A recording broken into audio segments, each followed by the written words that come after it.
उसके बाद आपको नहर दिखता कैसे? नहर देखिए क्या कैसा दिखता है, ऐसा, ठीक ऐसा दिखता है नहर। अब कुछ लोगों ने पहाड़ बना के दिखाया, ऊपर में कैनाल लिखा है, कोई बात नहीं, गलती करो यहाँ पेपर में नहीं करना, ठीक। कैनाल की बात कर रहा है, अब कैनाल के एक पार्ट को लेके हम चलते हैं, ठीक। आप ये टॉप और बॉटम इतने पार्ट को देख सकते हो, ठीक, पूरा बनाने की जरूरत नहीं है, ये इतने पार्ट को या इधर के एक पार्ट को एनालाइज कर, टॉप बॉटम दोनों देख, ठीक। आपको बोलता है कि कैनाल का साइड स्लोप कितना है, 1:1, कितना दिया है, 1:1। कंस्ट्रक्ट किया इतना इतना इतना, depth of 10 metre below the ground surface, ये ग्राउंड लेवल है, तो इस कैनाल की गहराई कितनी है, 10 मीटर, कितनी है, 10 मीटर। आ रहा है समझ में लॉजिक, ठीक। डायग्राम को जब दिया रहता है, सामने कैनाल दिया, हमने पहाड़ बना देते हैं, कोई दिक्कत नहीं, करो ना, यहाँ गलती करो, बट आपको ये तो समझ में आना चाहिए कि ये मिस्टेक मैंने क्लास में किया था, but in question it is asked to find out factor of safety for canal, not for embankment. Embankment यानी ढेर होता, मेड़ होता, ठीक। आगे बोलता है कि इसका फाई का वैल्यू इतना है, सी इतना है, ये सब इतना है, और इसमें फैक्टर ऑफ सेफ्टी निकालना। आप देखो, आप डायग्राम नहीं भी बनाते तो भी क्वेश्चन आपका बन जाता। याद करो टेलर्स स्टेबिलिटी नंबर से फैक्टर ऑफ सेफ्टी का फॉर्मूला क्या होता है, क्या होता है फॉर्मूला, C divided by S N gamma into, gamma into क्या लिखते हैं, gamma H, gamma into H ये लिखते हैं, ठीक, इनटू एस एन, ये था फॉर्मूला, ठीक है। C divided by gamma H into S, C दिया, एस एन दिया है, एच दिया है। अब यहाँ पर इंपॉर्टेंट है गैमा।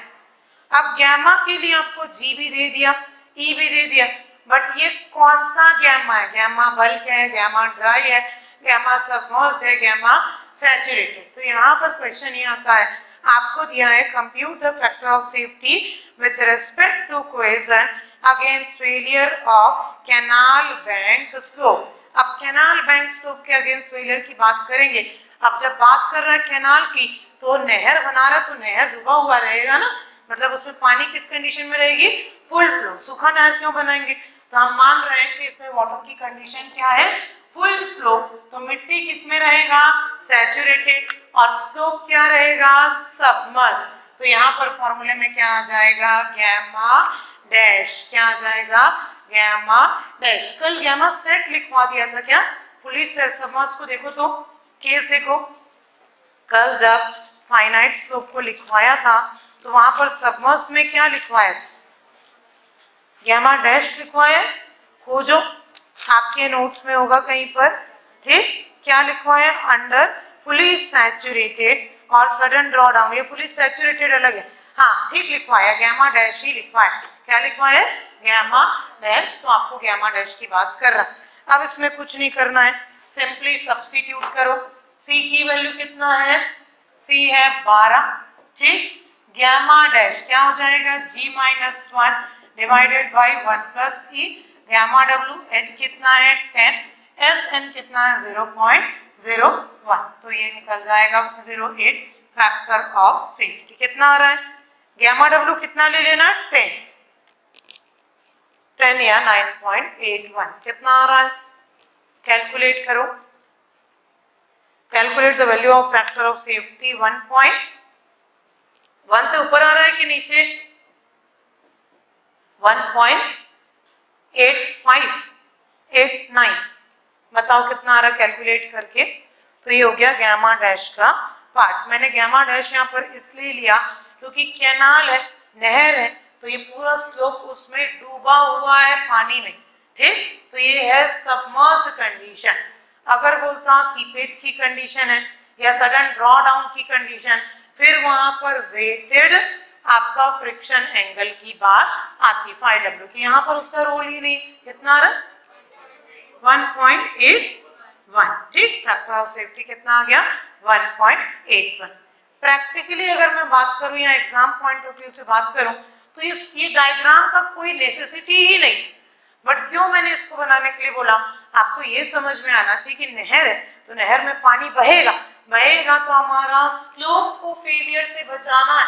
तो स्लोप क्या है, पूरे पानी में डूबा हुआ है। ये जो स्लोप है, ये जो स्लोप है, ये क्या है, पूरे पानी में भीगा हुआ है, या पानी से सबमर्जेंस की कंडीशन में। हालांकि हम स्लोप को क्या कर देते हैं, इम्परवियस लेयर बना देते हैं, बट यहाँ पर अभी हम अज्यूम कर रहे हैं कि मिट्टी का मान लो कैनाल बना है जिसमें हमने कोई लाइनिंग नहीं दी, तब ये केस की बात कर रहे हैं। कितना आ जाएगा, 1.81। समझ में आ रहा है, क्लियर है क्वेश्चन? चलो अगला क्वेश्चन पे चलते हैं जी। नेक्स्ट क्वेश्चन, सब ये इंपॉर्टेंट क्वेश्चन है, कुछ भी उठा देता है जी। ईएस के क्वेश्चन लगा रहे हो, थोड़ा जुडिशियल रहना आप कि ईएस में असर्शन रीजन या आप स्टेटमेंट वाले जब क्वेश्चन बना रहे हो तो बहुत ज्यादा डेप्थ में मत जाओ, या उस वैरायटी में मत जाओ जिस सेक्शन को हमने यहाँ कवर नहीं किया। देखो दोनों एग्जाम का पूछने का तरीका अलग अलग, कुछ चीजें स्टेट की ईएस में नहीं पूछती, कुछ चीजें ईएस का स्टेट में नहीं पूछता। तो अगर मैं ईएस का क्लास लेती